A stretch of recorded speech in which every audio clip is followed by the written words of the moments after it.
자, 그다음에 이제 유치원, 놀이방, 애견 호텔, 애견 카페, 운동장, 이제 수영장들이 있는데, 자, 이거는 이제 초기 시설 투자 비용이 만만치가 않습니다. 그다음에 이제 운영하기 위한 어떤 운영비, 인건비도 고려하셔야 돼요.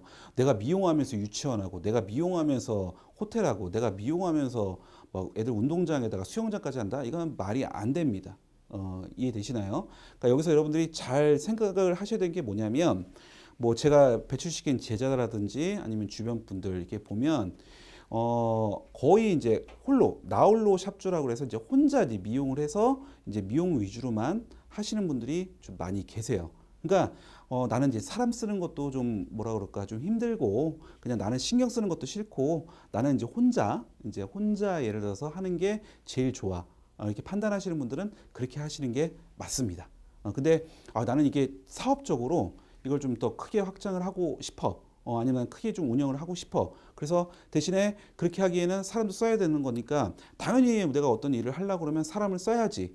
사람을 채용해야지. 이런 마음이 있으신 분들 같은 경우에는 괜찮은 것 같아요. 그 다음에 어떤 자금에 좀 여유가 있어. 그래서 내가 조금만 이 공간에 좀 평수가 좀 있으면 미용실도 하고 옆에 좀 애들이 놀 수 있는 뭐 예를 들어서 운동장을 만든다든지 아니면 호텔까지 내가 병행해서 할 거야. 이렇게 하시는 분들 같은 경우에는 그렇게 하시는 게 맞습니다. 이제 그런 분들이 나중에 가서 샵 혼자 창업해가지고 혼자 하라 그러면 못해요. 답답해요. 말할 사람도 없고 되게 힘들어 하신다는 거죠. 그런 분들은 당연히 사업적인 어떤 역량을 발휘하셔야 되는 게 맞는 거고.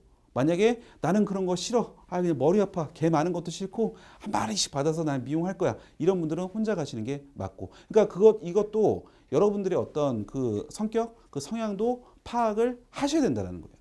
이해되시나요? 그래서 제 주변에도 봐도 이렇게 좀 크게 해서 뭐 사람도 쓰고 물론 이제 머리는 아프겠고 많은 손님들을 상대를 해야 돼서 항상 피곤은 하지만 또 그만큼의 어떻게 보면 수익을 올리시는 분들도 계시다라는 거죠.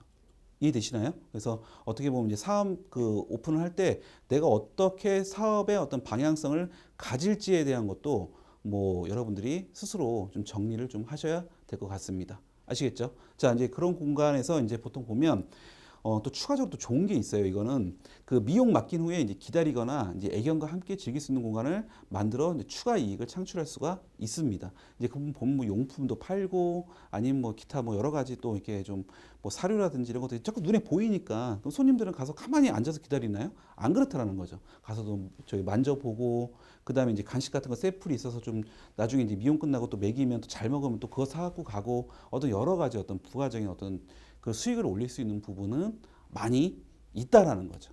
이해되시나요? 그래서 아무튼 그런 부분들까지도 여러분들이 잘 고려를 하셨으면 좋겠습니다. 자, 그러면 이제 샵을 오픈을 했어요. 난 나홀로 샵주. 내가 혼자 미용을 하겠다. 아니면 난 좀 크게 하겠다. 그래서 오픈을 했어. 그래서 뭐 어떤 시설 기준이나 이런 거 다 맞춰놨어요. 근데 이제 알리셔야 되잖아요. 홍보를 해야지 이제 손님들이 이제 오시니까. 근데 요즘은 가장 이제 활성화되어 있는 게 이제 온라인 홍보죠. 뭐 SNS, 그다음 뭐 인스타그램이라든지 뭐 페이스북 같은 뭐 기타 등등. 그다음에 아니면 뭐 요즘에는 유튜브 홍보도 많이들 하시더라고요. 그래서 뭐 거창하게 하시는 게 아니라 아이들 뭐 뛰어놀고 막 이런 것들도 많이 홍보하시고 그다음에 이제 주기적으로 이제 그 뭐 인스타 같은 데도 많이 올리셔갖고 손님을 어떤 그렇게 좀 많이 이제 그 오게끔 그렇게들 많이 하시더라고요. 그다음에 이제 오프라인 홍보 같은 경우에는 뭐 동네 책자, 그다음에 뭐 전단지, 그다음에 이제 현수막, 그다음에 이제 아파트 단지의 경우 이제 관리사무소에서 이제 방문 상담을 하시는 게 제일 낫죠. 저희는 이제 좀 약간 좀 서울에서 좀 벗어난 좀 외진 곳이다 보니까 저희 동네 특성상 그 동네 책자가 또 따로 있어요. 그래서 이제 거기에 일정 비용을 내면 그게 이제 그 주민들한테 배포되는 그 책자에 저희 거를 이제 집어넣는 거죠. 그래서 이제 그 책자에 저희께 이제 나오는 거예요. 샵이. 그래서 그렇게 해서 이제 홍보를 하고 전단지도 많이 해봤습니다. 전단지 많이 해봤는데 예전에는 괜찮았는데 요즘 민심이 흉흉한지 전단지 한번 뿌리면 이 저기 항의성 전화가 많이 오더라고요. 그래서 전단지를 요즘 될 수 있으면 좀 안 뿌리고 있고 그다음에 이제 곳곳에 이제 현수막 거는 데가 있어요. 근데 그것도 이제 그 기간에 맞춰 가지고 저희가 신청을 해서 현수막도 좀 많이 달아봤는데 은근히 또 효과가 좋더라고요. 왜냐면 이게 생활권이 참 중요한 것 같아요. 보통 이제 저희 같은 경우에는 그 약간 외지다 보니까 이 사람들이 걸어 다니는 게 아니라 걸어 다니는 생활권이 아니에요. 그래서 차로 이동하는 생활권이거든요. 그러니까 마트를 가도 뭐예요? 차로 가야 되고, 그다음에 저희 샵에 이제 미용을 맡기러 오려고 그래도 걸어오는 것보다는 차로 이동을 하셔야 됩니다. 근데 이제 현수막 그 가판대에다가 이게 걸어 놓으니까 좀 뭐라 그럴까? 그거 보고서, 그러니까 저희도 처음에 이제 오픈하고 나서 물어보잖아요. 이게 어떻게 알고 오셨냐, 뭐 이렇게 물어보면 현수막 보고 오시는 분들이 꽤 있더라고요. 그래서 이제 저희도 주기적으로 현수막 광고를 하고 있습니다.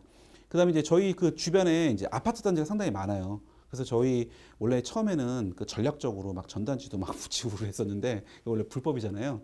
몰래 이제 뭐 저도 좀 붙이고 뭐 사람 써갖고도 좀 붙이고 막 그랬었는데, 요즘에 이제 자꾸 저기 이제 그게 안 되는 걸 아니까 이제 과태료도 이제 납부해야 되고 그래서 이제 그건 저희가 안 하고 있습니다. 근데 이제 보통 아파트에 이제 저기 뭐냐 홍보를 하실 때는 보통 이제 관리사무소 같은 데 가셔가지고 그분들하고 이제 얘기해가지고 어떤 일정 비용 이제 지불하고 이제 광고를 해주는 어떤 그런 게 좀 돼 있거든요. 근데 이제 그게 저희도 좀 알아봤는데 좀 비싸더라고요. 예, 비싸가지고 좀 고민을 많이 해서 좀 여러 가지 좀 다른 방법들을 많이 했는데, 만약에 여러분들이 오픈하고자 하는 샵이 뭐 있는데 아파트가 주변에 많다. 그러면 그것도 하나의 어떻게 보면 이제 처음에 비용이 좀 들더라도 한 번 정도는 홍보를 해놓는 게 좋을 수 있다.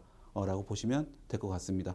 뭐 얘기 들어보니까 어떤 아파트는 이 관리비 납부 그 영수증 거기에 또 광고를 또 집어넣을 수가 있대요. 근데 관리비 영수증은 어떻게 해요? 다 보잖아요. 내가 얼마 나왔는지 다 보기 때문에 그거는 좀 비용이 들더라도 한 번 정도 해보시는 것도 괜찮을 것 같아요. 근데 이제 그것도 아파트마다 뭐 입구에다가 뭐 이렇게 전단지 하나 붙여놓는 그런 아파트도 있고, 아니면 아까 말씀드린 대로 그 관리비 영수증에 이렇게 붙어서 나가는 경우도 있기 때문에, 그거는 이제 여러분들이 홍보하고자 하는 그런 아파트 관리사무소에 가서 물어보시는 게 제일 빠를 것 같습니다. 자, 이해되시죠? 그다음에 전단지 같은 경우에는 뭐 그런 분들도 있더라고요. 뭐 이렇게 샵 앞에 굳이 이제 그 전단지 그 샵 앞에다가 가판대를 설치해서 거기서 이제 전단지 꼽아놓고 지나가는 사람들이 다 이렇게 좀 뽑아서 볼 수 있게끔 그렇게 하시는 분들도 있고, 그다음에 이제 그 어떤 분들은 이제 홍보할 때 이제 공원에 그 강아지 데리고 나온 산책 나온 사람들한테 대상으로 이렇게 좀 뿌려주는 케이스도 있고요. 그때는 이제 뭐예요? 내 강아지, 내 기르는 강아지 같이 이쁘게 미용해놓고 다니면서 이렇게 좀 뿌려줘도 되겠습니다. 그리고 저 같은 경우에 옛날에 어떻게 했냐면 그 초창기에 그 딱 보니까 어떤 그 동네에, 그러니까 이제 지금 샵 말고 그 두 번째 샵 할 때 거기도 약간 외진데였는데 그분이 저거였었어요. 강아지를 아들내미하고 같이 왔다 갔다 하는데 강아지 두 마리씩 네 마리를 총 그 이렇게 끌고 그 산책을 시키고 계시더라고요. 그래서 딱 보니까 차에, 그 차가 제가 차로 이동할 때였는데 보니까 전단지가 하나 있는 거야. 그래갖고 얼른 내려가가지고 전단지 주면서 저희 샵 오픈했는데 한번 오시면 저희가 잘해드리겠습니다라고 해서 홍보 말씀을 드렸거든요. 근데 미용할 때 되니까 다시 오셨어요, 저희한테. 근데 그분이 기르시는 강아지가 6마리였어. 그래갖고 6마리를 저희가 계속해서 이제 미용을 했던 그런 경험도 있었습니다. 그러니까 뭔가 좀 적극적으로 하시면 그만큼의 어떤 보면 결과물은 나오지 않나 라는 생각을 해봅니다. 그다음 우리 저희 그 하나 이제 에피소드인데, 참 이것도 뭐 되는 건지 안 되는 건지 모르겠는데 한번 근데 말씀을 드릴게요. 저희 그 제자 중에 샵을 오픈을 했는데 그 오픈한 학생 아는 지인분이 중국집을 운영을 하시는 거예요. 중국집을 이제 운영을 하시니까 이제 배달을 시키잖아요. 그러니까 얘기 부탁을 한 거죠. 그래서 어떻게 했냐면 중국집 가면 왜 음식 배달할 때 그 중국집 그 팜플렛 그 전단지 나눠주잖아요. 거기에 애견샵 그 전단지가 같이 포함돼서 들어가는 거예요. 그래서 그것 때문에 효과를 되게 많이 봤다라고 얘기를 하더라고요. 그러니까 그건 어떻게 보면 어떤 특수적인 어떤 특수한 경우인 거고, 어찌됐건 중요한 거는 손님한테 많이 알려야 손님들이 여러분들한테 올 거니까 좀 다양하게 좀 생각을 많이 하시고 좀 고민을 하셔야 될 것 같습니다. 단 뭐 범법 행위까지라고 표현하기는 건 좀 그렇지만 하지 말라는 건 하지 마시고요. 그래서 항상 그 정해진 범위 내에서, 법에 허용된 범위 내에서 그렇게 하시다 보면 하나하나씩 어떻게 보면 여러분들한테 손님은 찾아올 거니까 그렇게 준비를 하시면 될 것 같습니다. 자, 근데 제가 봤을 때는요, 딴 거 없어요. 미용 애견 샵 같은 경우에, 전문 미용실 같은 경우에는 그거더라고요. 미용만 잘하면요, 입소문 타고 다 와요. 그게 진리인 것 같습니다. 그다음 용품, 용품 같은 경우도 싸고 좋으면 사람들 다 오게 돼 있습니다. 우리 그 언론에서 보면 맛집 같은데 정말 뭐 간판도 없는 맛집이 뭐 잘 되는 이유가 뭐가 있겠어요? 그분들이 홍보하시겠습니까? 아니죠. 입소문 타고 오는 거기 때문에 그런 어떤 이제 그런 어떻게 보면